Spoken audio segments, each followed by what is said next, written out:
Viewers আসসালামু আলাইকুম।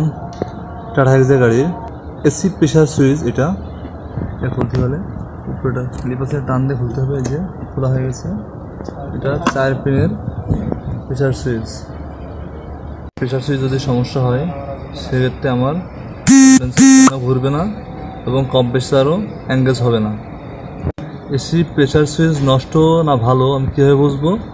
আমার এই মাঝখানের এই লাইনে এটা আর এটা তারের মাধ্যমে ডাইরেক্ট করে দিলে যদি কম্প্রেসার অন হয় তাহলে বুঝবো যে প্রেসার সুইচের সমস্যা।